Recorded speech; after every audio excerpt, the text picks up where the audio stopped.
Side खबरों के लिए सब्सक्राइब करें फ्लेम मीडिया और उसके बाद बेल आइकन को प्रेस करें ताकि सबसे पहले आपको मिले एक्सक्लूसिव खबरें।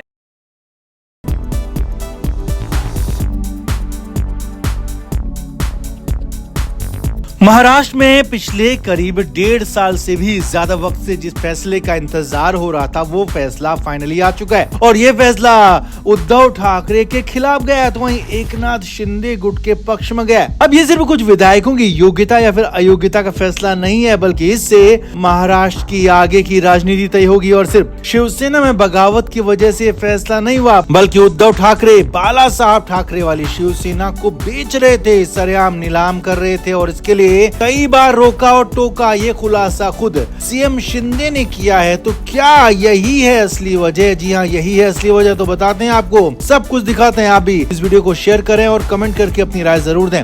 तो महाराष्ट्र की सियासत में बुधवार 10 जनवरी का दिन बेहद अहम था क्योंकि महाराष्ट्र के स्पीकर राहुल नार्वेकर ने बड़ा फैसला सुनाया और शिंदे गुट के विधायकों को योग्य ठहरा दिया, अयोग्य कहने से इनकार कर दिया और एकनाथ शिंदे का मुख्यमंत्री बने रहने का रास्ता भी साफ हो गया। अब इस फैसले पर न सिर्फ महाराष्ट्र बल्कि पूरे देश की नजर थी क्योंकि इस फैसले की नजीर कई और जगह भी आगे भी दी जा सकती है और इस फैसले के बाद महाराष्ट्र के मुख्यमंत्री एकनाथ शिंदे ने मुंह खोला है, बहुत कुछ बोला है और जो कहा है वो हैरानी भरा है और माना जा रहा है कि इसी वजह से उद्धव ठाकरे के खिलाफ ये फैसला चला गया। एकनाथ शिंदे ने स्पीकर के फैसले के बाद बड़ा बयान दिया और कहा कि उद्धव ठाकरे पार्टी को बेच रहे थे, शिवसेना को बेच रहे थे। जी हाँ, एकनाथ शिंदे ने साफ साफ शब्दों में कहा कि उद्धव ठाकरे का अपनी पार्टी बाला साहब वाली पार्टी शिवसेना से कोई लेना देना नहीं रह गया था, सिर्फ कांग्रेस और एनसीपी की गोद में जाकर बैठ गए थे। एकनाथ शिंदे ने आरोप लगाया कि सिर्फ अपने बेटे आदित्य ठाकरे पर ही उनका फोकस और बाकी विधायकों को तो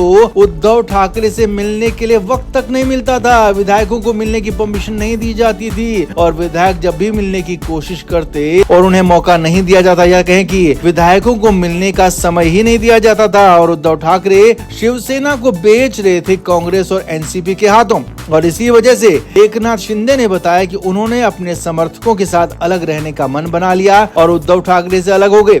अब यहाँ पर सीएम एकनाथ शिंदे ने एक और बड़ी बात कही। उन्होंने कहा कि ये लोकतंत्र है और यहाँ नंबर गेम चलता है, यानी कि बहुमत चलता है और बहुमत फिलहाल एकनाथ शिंदे गुट के पक्ष में है। अब माना जा रहा है कि यही बात एकनाथ शिंदे के पक्ष में भी चली गई और उद्धव ठाकरे के खिलाफ चली गई क्योंकि जहाँ तक शिवसेना को बेचने वाली बात थी तो उनके विधायक, उनके समर्थक, उनके नेता सब कुछ शिवसेना के साथ थे और वो शिवसेना जो कि बाला साहब ठाकरे वाली थी और इसीलिए जब एकनाथ शिंदे ने अलग होने का मन बनाया, पार्टी को बेचने वालों के खिलाफ जाने का मन बनाया तो सारे के सारे विधायक, करीब मैक्सिमम संख्या में विधायक उनके साथ चले गए, बड़ी संख्या में पार्टी के कार्यकर्ता उनके पास चले गए और फाइनली चुनाव आयोग ने भी एकनाथ शिंदे के पक्ष में ही फैसला दिया था और इसी वजह से यहाँ स्पीकर राहुल नार्वेकर ने भी एकनाथ शिंदे के पक्ष में ही ये फैसला दिया। लिहाजा माना जा रहा है कि यही बात शिंदे के पक्ष में चली गई और उद्धव ठाकरे के खिलाफ चली गई। यही बात स्पीकर राहुल नार्वेकर के फैसले पर साफ साफ नजर आई जिस वजह से उद्धव ठाकरे को पहले मुख्यमंत्री की कुर्सी गंवानी पड़ी और उसके बाद अब बची खुची हसरत भी चली गई और फाइनली पार्टी बेचने का नुकसान उठाना पड़ा है। बहुत बड़ा झटका लगा और एकनाथ शिंदे गुट की बहुत बड़ी जीत हो गई है। तो आपका क्या मानना है, क्या वाकई में पार्टी बेचने, शिवसेना को बेचने का आरोप सही है और क्या इसी वजह से मुश्किलें उद्धव ठाकरे के लिए आ गई? कमेंट करके आप भी जरूर से जरूर बताएं, वीडियो को शेयर भी करें। Flame media report.